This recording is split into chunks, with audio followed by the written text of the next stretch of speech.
Hey everyone, and welcome. Today I'm doing my first ever live stream with the help of some of my friends and fellow educators. How this works is I would love for you to comment in the chat. We'll talk about your questions, and if you want to, I'll put up a link in the chat where you can jump in and talk with us about these comments. So I'm going to first start off, I'm going to bring in Jason Parks, who works at the University of Northern Iowa in the biology department. We're just going to start talking a little bit about what he's done, the initiative he's took in creating these videos to help students. So if you want to jump on in, Jason, I would love to have you talk with me a little bit about this. Alrighty, I'm cool, here. Cool. Oh, let me bring you in. So be a learning curve for both of us. Hey, look. Hey, there he is. You sound good and everything. Excellent. Yeah. So thank you to Kelsey for having me here in the same house as her because we're married and whatnot. But that was supposed to be a secret. No one was going to figure that's that right. out. Yeah. So when I talk you up, it looks worse if they know we're married. All right. Or maybe better because we are spending a lot of time together. Yeah. So I'm not biased. I'm just honest. Kelsey and I have been doing a bunch of work for the University of Northern Iowa because, like every other learning institute in the nation right now, we're at online learning only. And I work in the biology department, where not being able to be in a laboratory setting is one of the worst things that our faculty can think of. It's an absolute nightmare to these people. And so when this happened, my job was setting up labs, which meant that once there are no labs, there's really not a job to do. And I talked to Kelsey and I said, you know, when I was at Grinnell College and we wanted to help students learn the lab, we made this video. Are you on board for trying to do this for the biology department here in this crisis? And Kelsey, being the awesome person that she is, was like, yeah, let's do this. Let's do what we can to help students learn. Thank you, Jason. I love your insight there. What I really like what you did was we all are in this situation where we've gone through, this is horrible. This is not what we wanted to do. This is not how I thought my students were going to learn. This is not how I thought my life was going to go.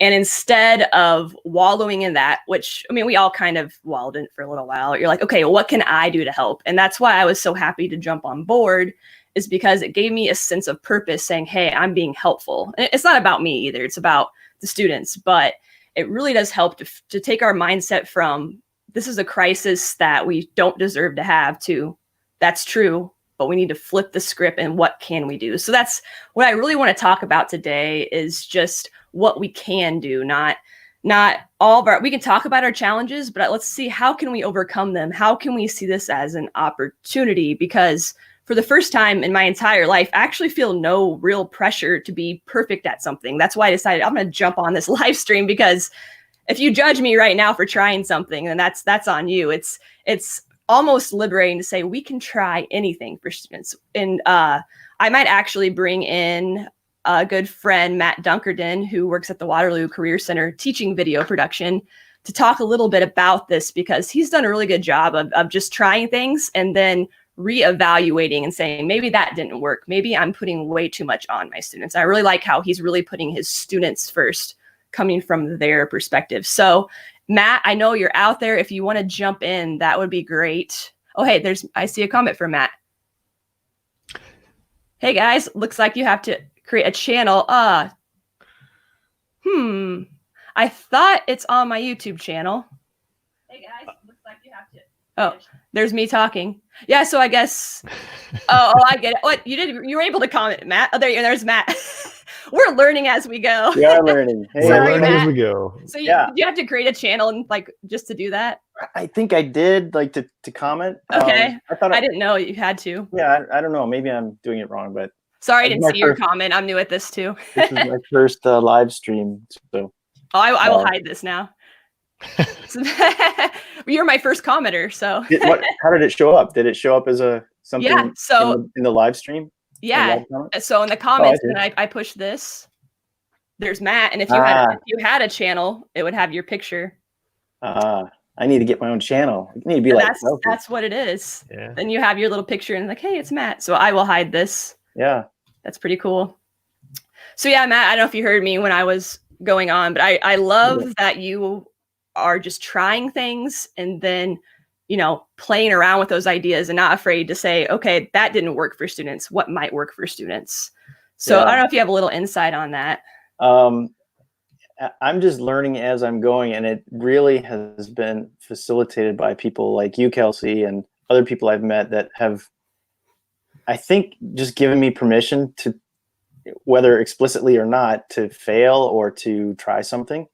And that type of thinking and encouragement is just, it just makes the job more enjoyable. I guess that's part, maybe if any job had that component to it, where try what comes to mind. And if you fail, you're safe. You're going to be okay. And you have the backing of people around you and other people who want you to succeed. That's huge. That's just a really encouraging place to be and an environment to work in.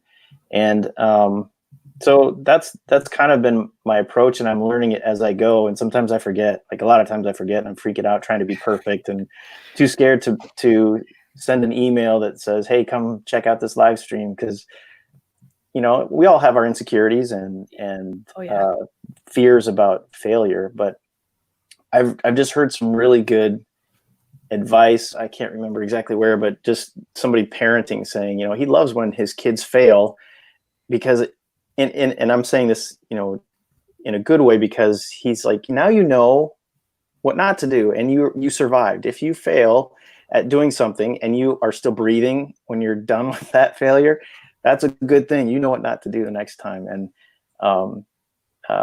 so that type of mentality is just a great environment to foster better work environment, especially in the teaching environment, because that can be a real grind. I have for days about things, and I think it's good to commiserate a bit with people, but it's great to have positive people that will say, let's try something,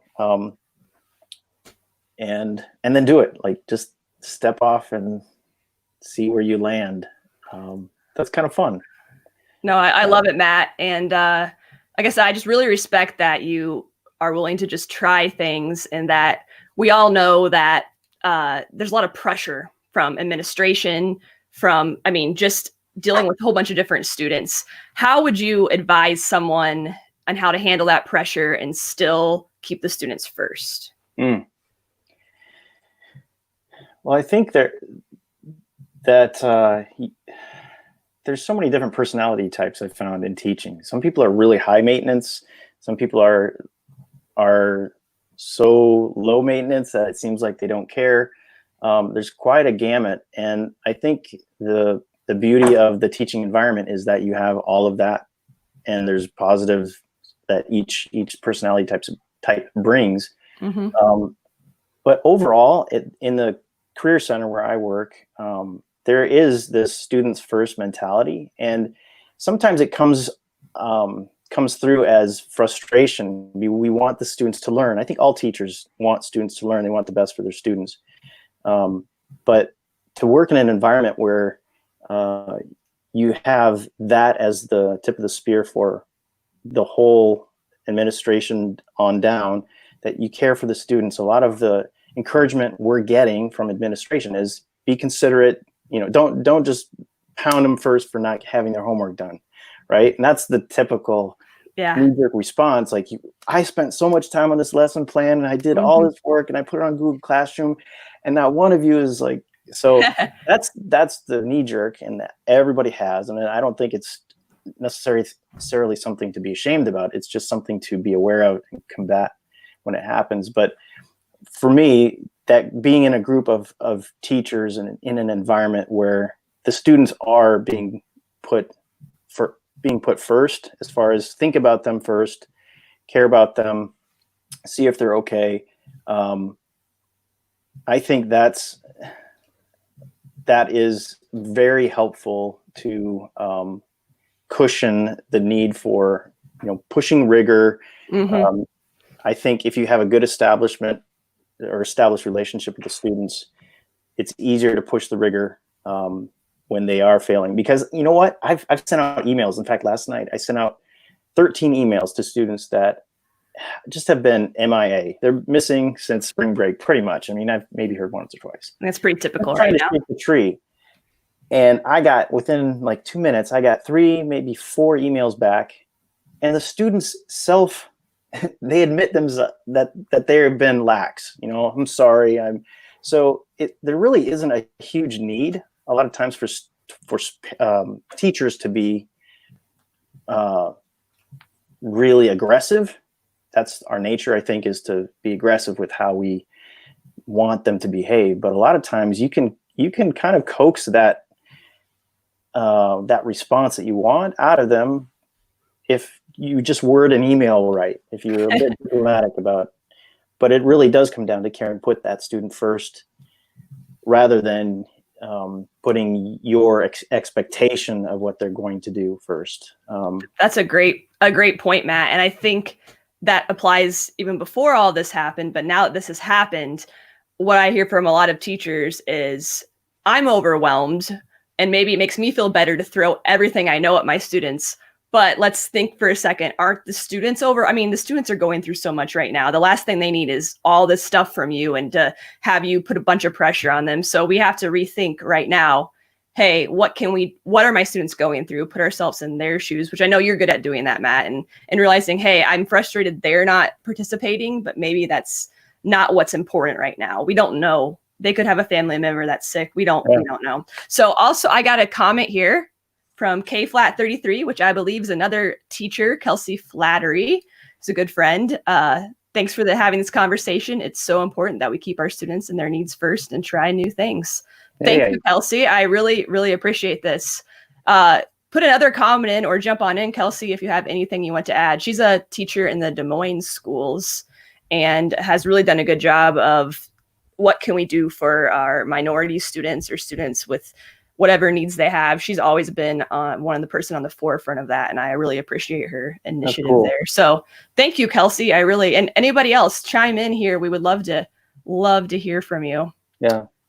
So Jason, you kind of can curtail off of what Matt was saying here with Absolutely. The student. Yeah. Chime in a little bit about that. Yeah, just talking about accepting failing. So in a biology lab, one of the things we have a hard time with at the college level is at a secondary level, you're taught that you run an experiment, and if you don't get the right answer, you were wrong. And something that we really try, or at least I really try to point out, is when you do an experiment and you don't get what you expected, you didn't get the wrong answer, you got a different answer. Mm-hmm. And so maybe you learned what didn't work. Maybe you learned that, one of your reagents is expired. We had a prep that we tried to figure out what was wrong with it for 6 weeks before we traced it all the way back to the first step. And the first step, what we were using was expired. We got new reagent and it worked perfectly. So you have to be able to roll with the punches in science anyway. And I think that helps what we're doing. Those that are more willing to continue to just adapt during this time are going to do better. They're going to teach better, and their students are going to see that and acknowledge that. But everybody's got to just do what they can here. It's like Kelsey and I were talking about. That's what we're trying to do. We can't go show things to students, but we can go into the lab, do the experiment, and let them observe what would be at least closer to what they would have done rather than getting nothing. Yeah, and another thing Jason and Matt have in common is you're both aren't necessarily thinking about what can we do just to get through this. You're thinking of that. But on top of that, you're saying, what can we do now that will lead us to be better teachers, more prepared for the future? So I don't know if you have anything to add about that, Matt or Jason. Or how do you? Yeah, that's a big question. Yeah. Like, what's the future going to be? Will this really alter it significantly or just in chunks? I heard someone say that this is just speeding up the inevitable of how education is moving. There's so many online options for people, even in their adult years, to get continuing education or further education, secondary education. And a lot of people are choosing that that way. It's almost a la carte. You can choose, hey, I want to try a little bit of, and that's sort of what the Career Center is doing, or allowing students to do before they're graduated, trying sustainable construction or culinary or nursing. And that seems to be an interesting shift. I don't think it's new, but shift from when we went to school when we were younger.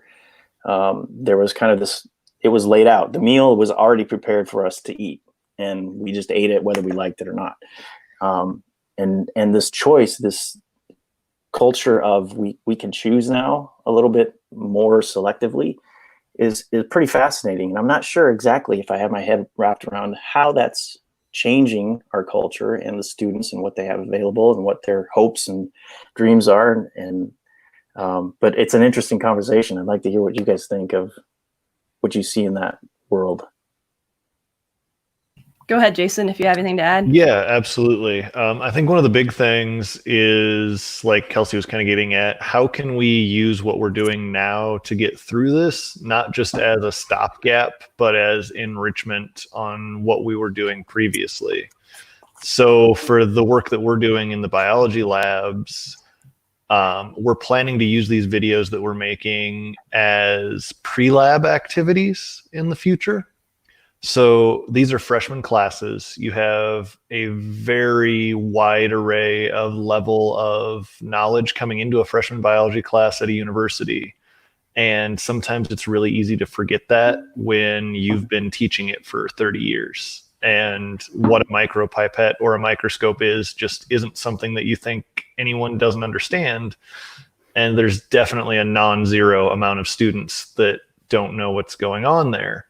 So by being able to just see a 3-5 minute video before you go into the lab, they get at least a better idea of what the expectation is and what they're going to be working with. And so that's our goal long term. In the short term, we're able to at least show them what they would have been working with. And a lot of what we do is observational. So while you're not touching it and you're not having that 3-dimensional feeling, you still are observing what would have been done in the lab, and it's the best we can do right now. And so sometimes you just have to chalk that up and say, we did what we can, and hopefully our students are getting what we want them to out of it. Awesome. I love that, Jason. I think we had someone trying to jump in. Hopefully they'll be able to get it to connect. But oh, here comes Stacy. So Stacy, oh, there's Stacy. I'm going to add her here. No.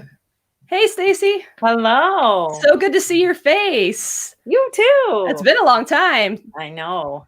Thank you for jumping in. I was just following some of the things you were doing on Facebook, posting live videos, and I know you're not going to slow down with helping students. So I just thought you would be a great person to come in and give us a little bit of insight on what. I just want to know what you're doing. I don't even know. So okay. Well, I hope I didn't pop in at a wrong time. Perfect timing. Okay. Perfect timing.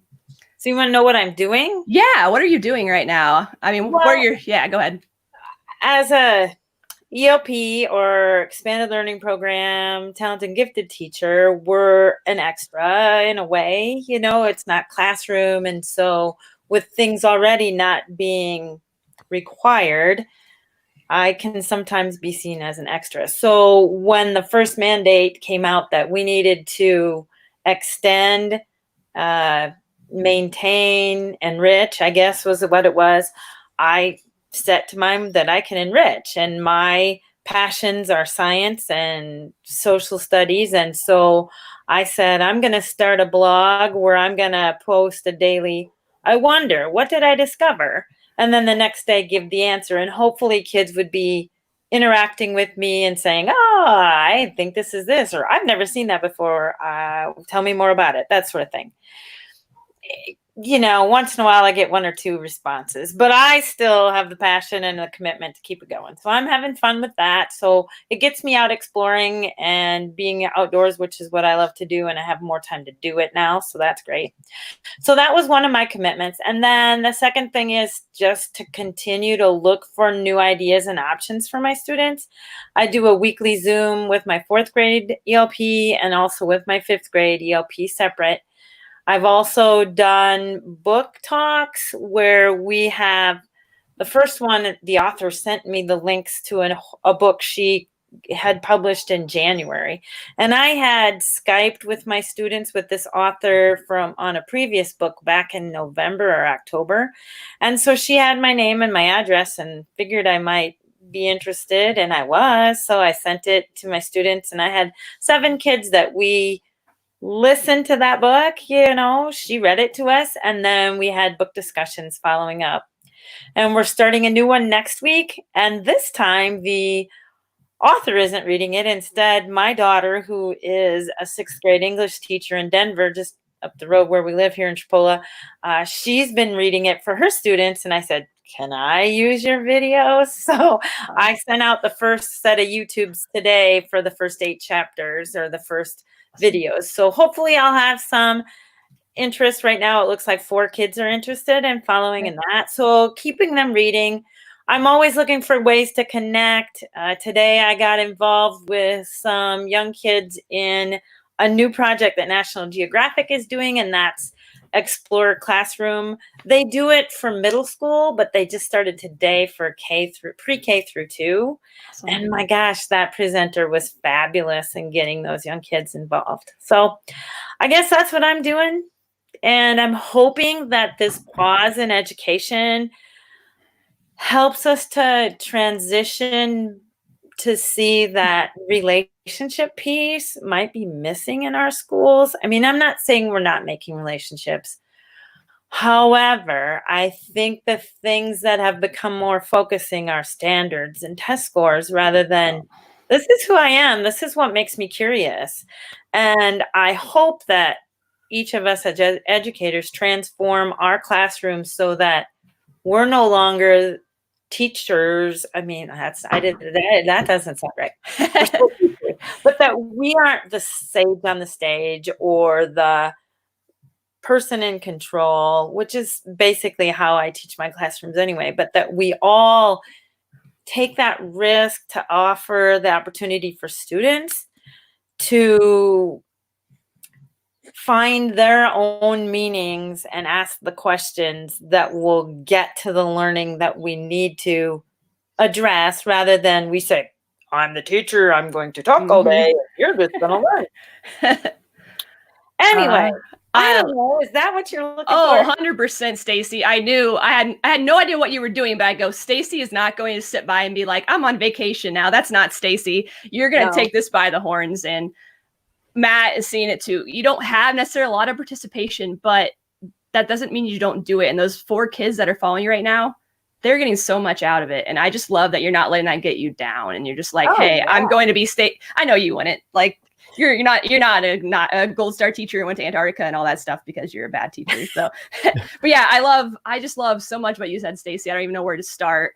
What do you think about the future of education? How can we take this as an opportunity to shift the thinking from memorization and all the stuff that I know that none of us are on board with, to actually getting what we're passionate about and getting students who want to learn on their own? What do you think about that, Stacy?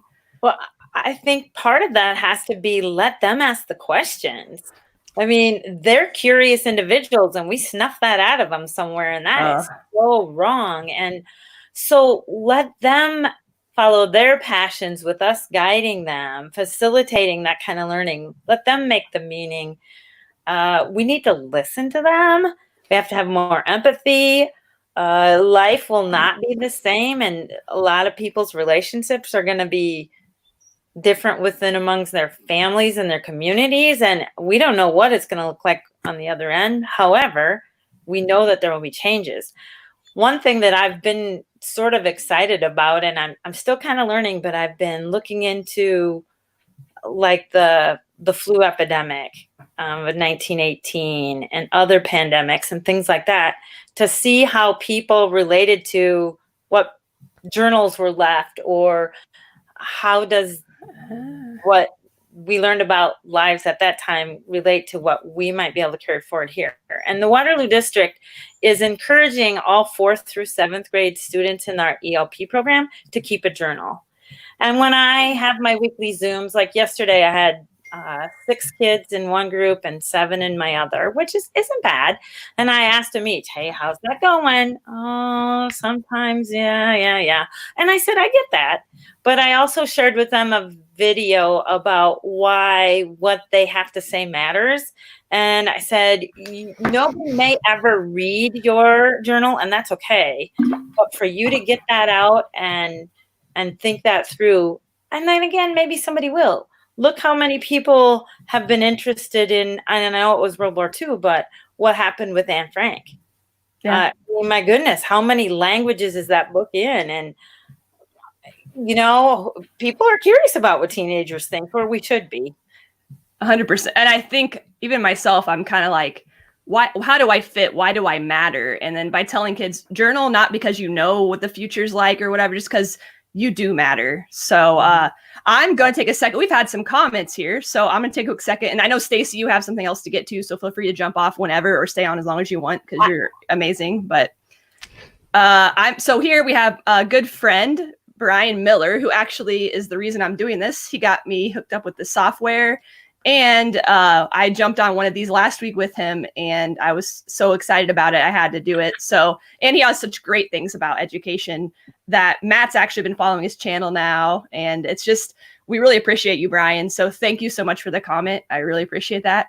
And another good friend who's a teacher, Allison Crable. I don't know if you know her, Stacey. She went to Wartburg. Wartburg. So hi, Allison. Wartburg alum, Central Lee alum as well. And then my good friend Maria, also goes by Lola. She says, speaking of thinking about students, be aware in your response to students when they say I'm having a hard time or asking for more communication. Thank you, Maria. And we got Wartburg Night there. Hey, Maria, thank you for that comment, though. You're right. Like, we have to keep students in mind, you know. And she does some work with DHS, so I know she is always thinking about students first. Thanks, Maria. And we have Matt's boss, Jeff. Just see if my chat is working. It is working, Jeff. Thank you so much for being here. We really, really appreciate it. Feel free to jump in or chime in if you would like. I'm going to post the link again right here. If you just click on this with your... Oh, and then Allison says, yes, Sir Victor.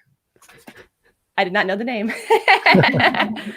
Oh, it's fun just to play with this chat. So yeah, if anybody wants to jump in, feel free to. I think it's fun that you can just click on this, and it worked well for you, Stacy and Matt. Like, you just clicked on it and it came in. Mm-hmm. Do you have any issue? Cool.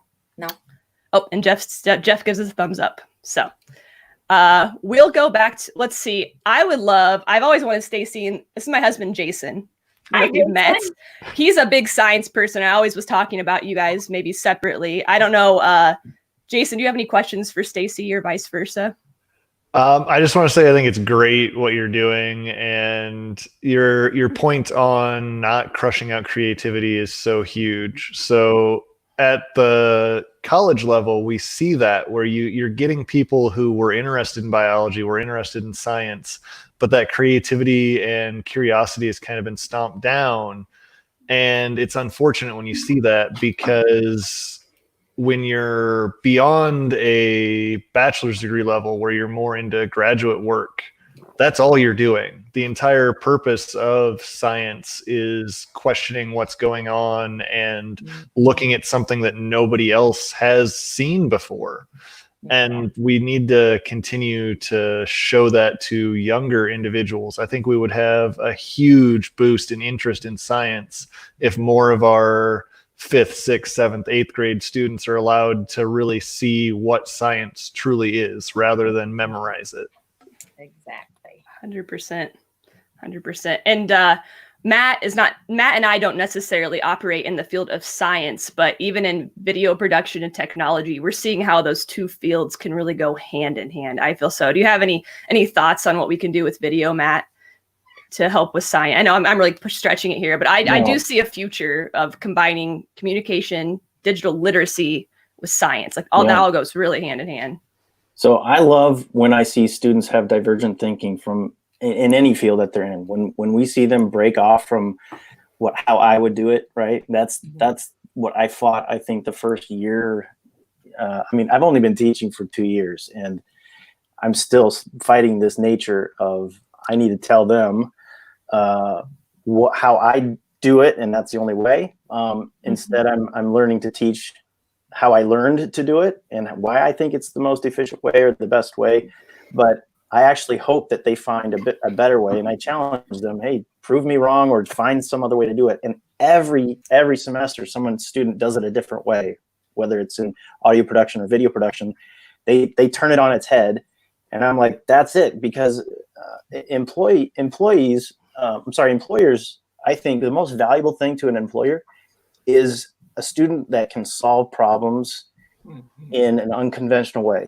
Whatever career you're in, if you can bring that to the table, who wouldn't want that, right? That's what work is about. We're solving problems in whatever field you're in, and if you can solve it maybe in a different and better way, or you have that bent or that open possibility of, I'm going to turn this on its head and see if I can fix it this way or solve it that way.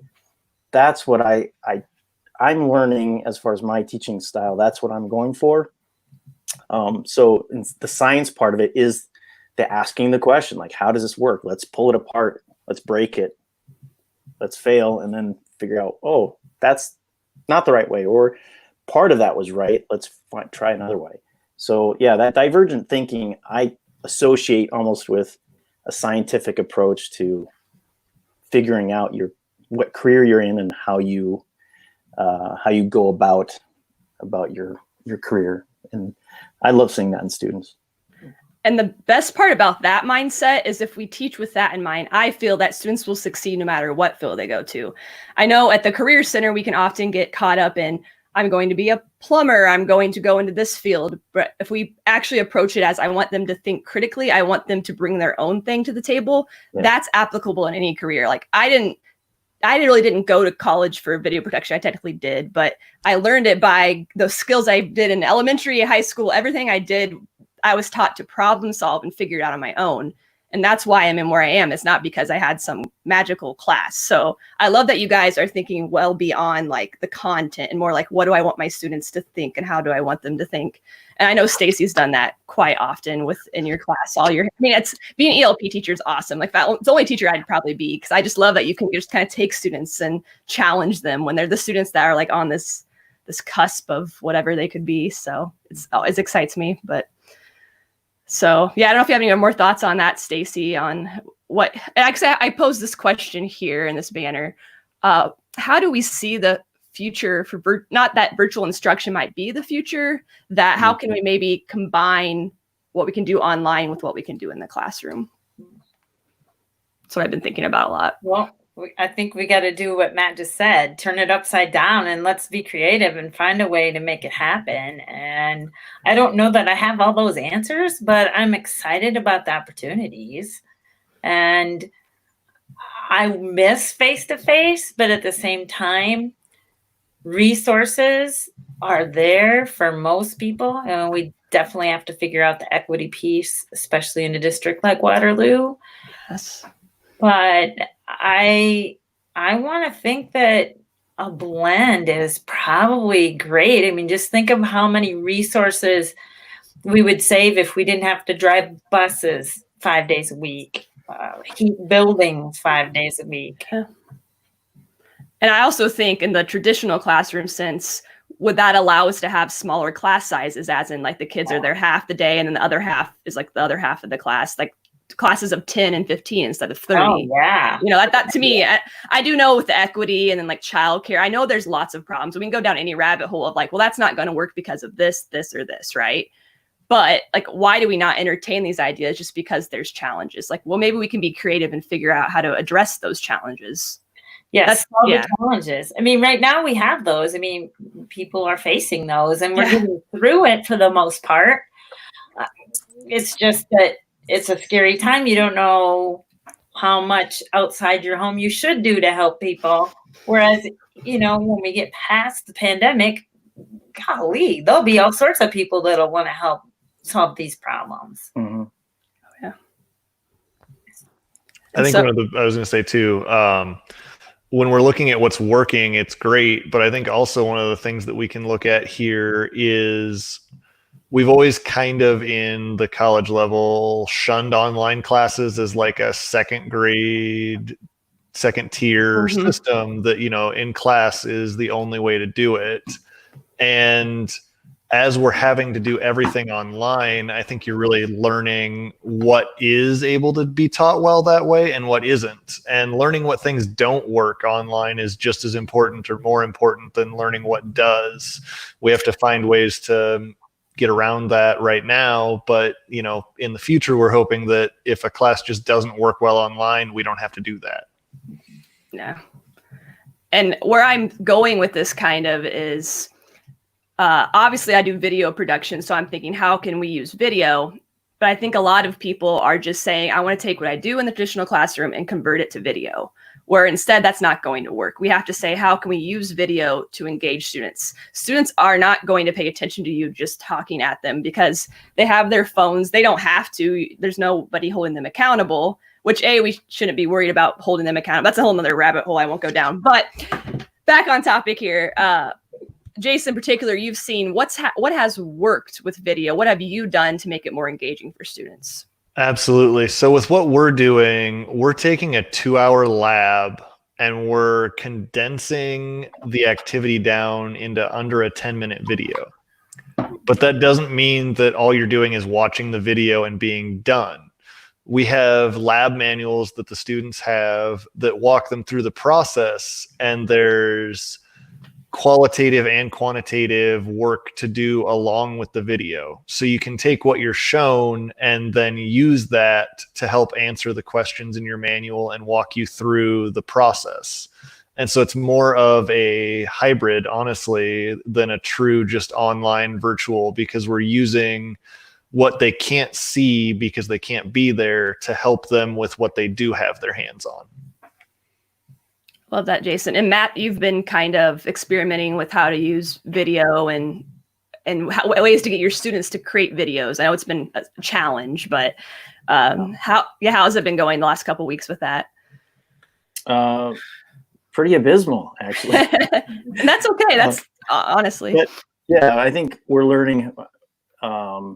Kelsey, just so people know, Kelsey has helped a lot and is regularly being part of a regular face in my classroom. I think we try to get you in a couple times a month. And even now, we've had some Zoom calls. I've had her come in just because of her expertise. This is what Kelsey is doing. What you're doing, Kelsey, is one of the careers that my students can look at and say, oh, that's something I want to do. So as you've helped with some of this, I think we've found that sometimes it's good to dial it back, the expectation. It's different than a normal classroom, right? We don't have the lab experience. We don't have the equipment. So in some sense, it's actually been good to distill what I'm teaching or what we're teaching through, and whether we're using a camera or a phone, right? They're kind of the same thing, but the concepts and principles are what we're trying to teach. And whether they have an iPhone or a Vixia camera, we can still teach the concept of lighting through a Zoom class, and then a simple, really simplifying some of these assignments that we're putting out. That's how I've started to deal with some of the frustrations I've had with students can't do it or they're not doing it. Mm-hmm. Really having to distill down into these really simple building components of education of, okay, understand what lighting is, just this one word, and use it in a sentence for me. And it's just that repetition of building on those little blocks. And so I think that's where I'm at right now, is just trying to distill it down into those bite-sized things that it's what I should be doing in the classroom anyway, but this really magnifies the need for that. And really requires, for me anyway, that type of approach to doing assignments and getting students to learn. And I have to think in divergent ways still too. So this is one of those opportunities, having a call like this and hearing what other people say. I love it. So Awesome. see a new face. We have a new face in. We have Brian Miller. Thanks for joining us, Brian. That's awesome. Hey, Brian. Can you hear us? He's thinking. I don't know. Can you hear us, Brian? We'll see if it's working. He may not be working. He's in air. Technology is sometimes our friend and sometimes not. Oh, I can hear Brian, I think.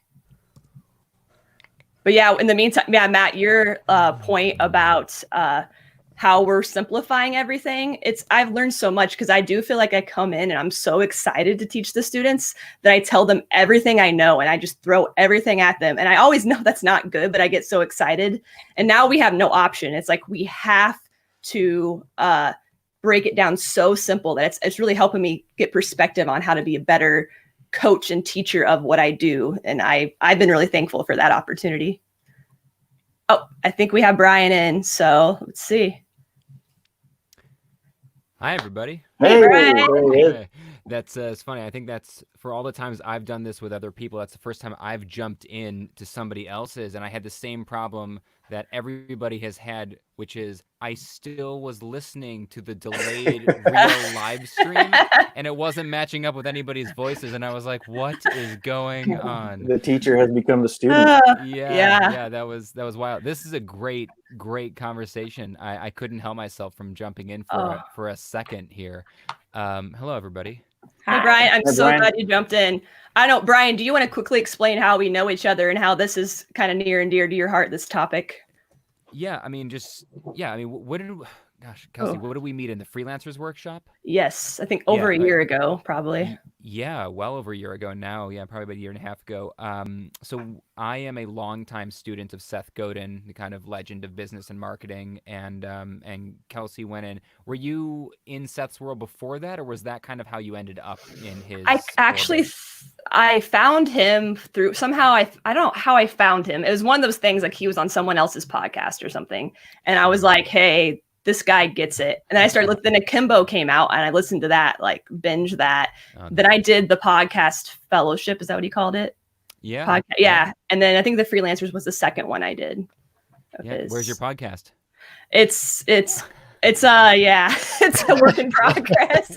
We'll talk about that next. We'll talk about that later.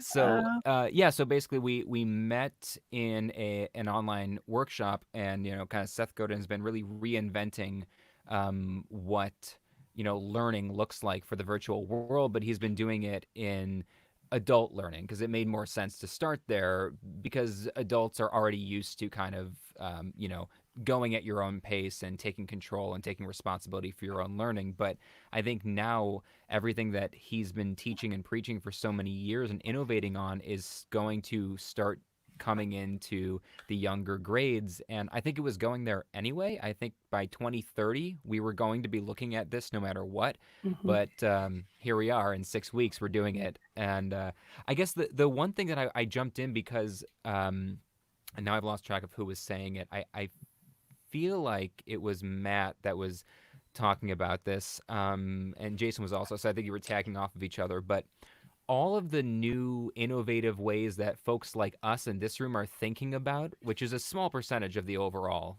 education community, mm-hmm. but the stuff that's being created in these circles, the only way to get there is it's gonna take some time. Like, we can implement the tactics right now, but none of them are going to work unless we completely reinvent how students and parents view what education is, right? Mm-hmm. We have to get people on board, and this is where the Seth Godin kind of philosophy comes in, which is what we've had is this formal education, right? We've got education as an institution, and it's an old industrial era institution, and it's barely changed in 150 years. And all these cool ideas that we have here, they only work if we get students to enroll in their own learning, right? Instead Mhm. of students coming in with this expectation that I have to get through 6 hours of school to get to the fun parts in life, Mhm. right? Yeah. This isn't going to work if that's the mindset. The mindset has to be, I get to learn all this cool stuff. And that's how we are going to get to change the game. But I think it's going to take a while and a lot of, I think we're going to have to change the parents' minds before the kids. I think the kids will follow if we can get parents on board with this. So that was what I was thinking about is that mindset shift has to take place at a foundational level before all the cool, innovative tactics work. 100%, Brian. Thank you so much for jumping in on that. That's a good point. And I think that's what they're starting to try to do at the Career Center, but it's still, like you said, the parents are still like, I like this because I can see my kid being a nurse. I can see my kid going to this track. And it's not about that. It's about their learning. And those like us get that. But how do we get the parents on board? I know it's not going to happen overnight. That's a really good question that I know people have been asking a lot with advanced programming, especially. I know, Stacy, that's always a question of, well, my kid's really smart. They need to go to college. And, there's a whole bunch of that kind of expectations, I think, that are in the way. Yeah, So- I don't know how many people, I don't know that many people who are working in the field that they have a degree in. Most of the people I know have become really successful, apart from a few really obvious things. Like you're going to be a lawyer, you have to go a very specific track. And if my wife's a therapist, you have to get certified and licensed. And there's all this specific stuff. But other than the really specific fields that have like national certifications because of those sorts of issues, by and large, if you're an interesting, innovative thinker and you're an engaged worker and you're willing to look, at problems from a different way, like you can get hired by almost anybody if you can problem solve in a creative way. So if we get the idea of education from this is a career path back to the way it was before the industrial era for hundreds or thousands of years, which was you learned to learn. That was it. Yes. You learned to learn because it was good for life. And your work was some other thing, but that wasn't what the purpose of school was. So, yeah. I feel like Stacy has something to chime in there on Oh, that. I just was like, yes, that's when the kids asked the questions. You were curious and was like, oh, I don't know the answer. Well, let's figure out how we find that answer. And I think what Brian said earlier too is I got to get through 6 hours of school so I can get the fun stuff. That's what I'm seeing, some creativity with the kids in this fun stuff. I've seen some pretty neat YouTubes they've created, TikTok, which I know nothing about. It seems to compel them to get creative. And so if we can wrestle that into our educational setting, I don't know if wrestle is the right word, but somehow incorporate and embrace that type of opportunity that those kids are starving to show us, then that means we've got to listen to them.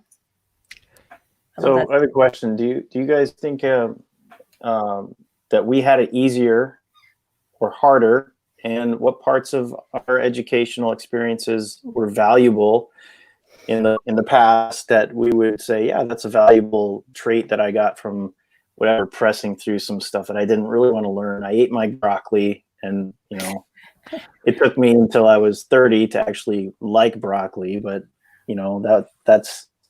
it became a choice then rather than something forced on me. But some of those old things that we see about education, is there value in it, and what carries through to whatever's in the future? A lot of I think old guard would say, I walked uphill both, that type of mentality. I did it, so you have to do it. But is there some value in that we're seeing? I think there's some frustration from teachers. Like, well, when I was in school, I had to do this, and it built character. I think that's kind of a worry that we're stripping out some of that rigor that really might develop character. I don't know if that's the case or not. I think back to my education, which I'm a little older than everybody I see on the screen. However, I was a good student and never caused problems at school that I know of. But I think I look back and I say relationships that I had. I mean, the teachers that really had an impact They cared about who I was. They listened here in the heart. And it wasn't about, well, she understood science or she doesn't understand how to do geometry. It was more, I care about you as a person and let me help you learn this because. So I don't know if that's the answer you're seeking, but that's, as I'm sitting here thinking that it's the people and how they treated me as a human being that really what I remember. I have to completely agree. So I went to a really small school with about 30 kids as a big class. And it wasn't really the subject as much as how much the individual teacher wanted you to get beyond just memorization and learn skills that are going to be useful beyond high school. My high school history teacher changed my life. History is my least favorite subject. Oh, it was. Right now as an adult, you're like, wow, history is awesome. We get to learn all this cool stuff. If only people would listen to it. But I hated history in high school. And I didn't what I was learning in his class either. But he changed my life, and he was one of the most pivotal adult figures in my life because it was outside of class and in the in-between moments when he would say, hey, I noticed that this one thing we talked about today you really liked and you don't normally like this stuff. Come after school and I want to teach you a little bit, show you some about philosophy because that was really more about a philosopher. And I think you were in, and then I developed this relationship with him and I got the worst grades. I was basically a straight A student except for his class. And he was like the only class that every single semester or whatever quarter in high school, my parents would be like, how do you have A's in everything, but you have a B- in history? Like you just have to memorize and regurgitate stuff, right? It's just history class, just memorize. I didn't care, but that teacher, he saw something in me, and so it's amazing to me that like the classes I love the most are not the teachers that I think of. It's the people that saw something about me and said, hey, here is a path that you might consider pursuing. Here's some other stuff you might enjoy. They helped me connect the dots in my life. And then I ended up getting a philosophy degree, and I've never used it. I was a magician, and now I'm whatever the heck I do now. And I don't know, this is what I do now for a living, apparently. And but it was the people who saw that in me. So I that whole to Matt's original point. Well, we used to do this, and it built character. Did it though? Did it really? Like that? That's how I always feel when people say that. I'm like, or was that just are you just justifying the fact that you had to go through all that crap? Right? There's an argument to be made for, the rigor, but I think there's a better argument to be made for motivation that comes internally. Like I think instead of I learned to do it because that's what the teacher said or the boss said, which is a different sort of thing. Now we can just teach people to be internally motivated instead. So I don't know. That's my thoughts on that. That's great. I would much rather teach students that are internally motivated than trying to force them something they don't want.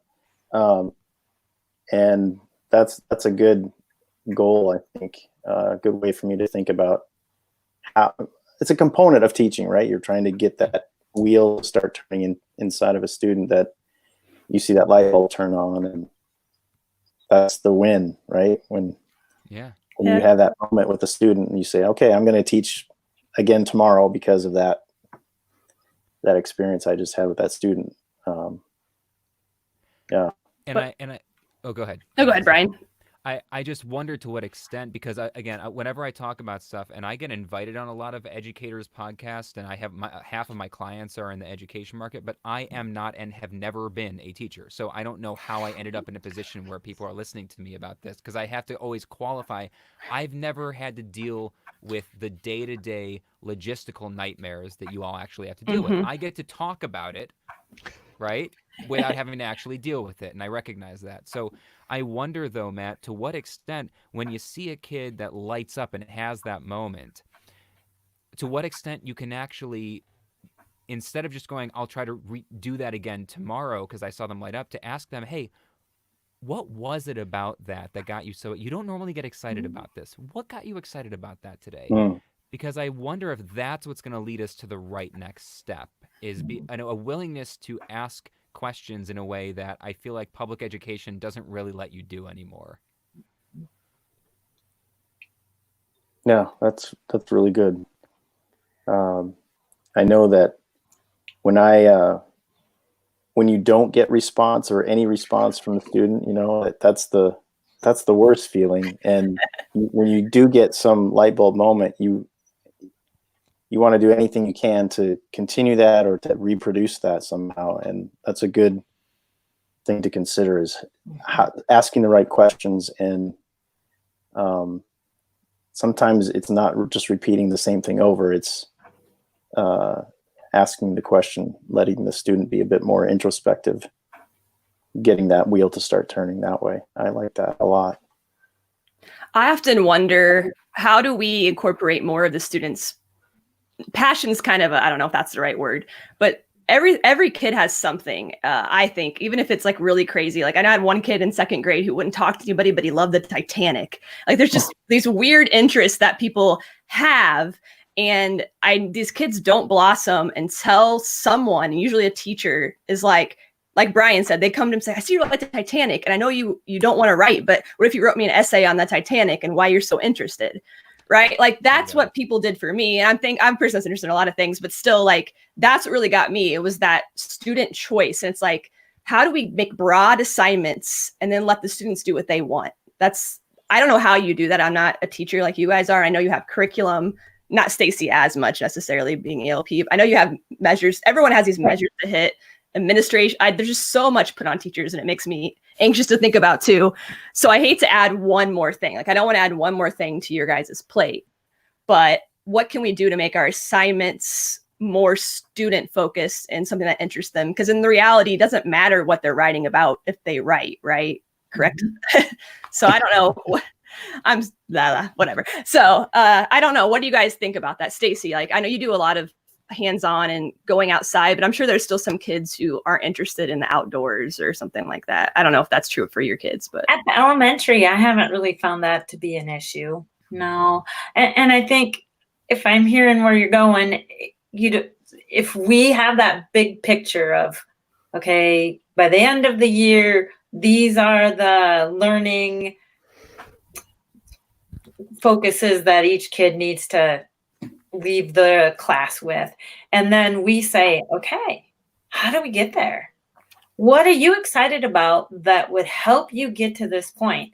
And let them be creative and we be the facilitator. Let them ask the questions, let them find the meaning, and we support that. And I guess I'm probably in a lucky situation with what I teach that I can do it that way. However, with this intervening time of pandemic, and when we all regather again, hopefully in the fall, this would be an opportune time to seize the moment and put relationships at the heart of the matter. And like Brian said, wow, I saw you get excited about that. What about it made it exciting? How do we develop that together? That's where we need to be. I love that, Stacy. And what I love how I was saying, I think teachers, and Matt has said this to me too, they don't want one more thing to do. But in a way, if you put it on the student, isn't that less you have to prepare? You have to prepare the idea, but then like say, hey, you guys figure out what you want to make it on. I don't have to. And also, I also hate when students want to be spoon fed. I think our education system is like, what's the first step I do? What's the next step? Math students, I've often see this. Like they need directions that are so clear. But if from a young age, if we already say it's on you to figure out what you're learning about, it's on you to figure out how to do this. I'm not giving you instructions. I just want you to work on this. Yeah. I would love to see that at a very young age, because by the time they get to high school, it's really hard to get them out of that mindset of what's the right answer, you know? And it's even harder when you're trying to teach them in a biology classroom.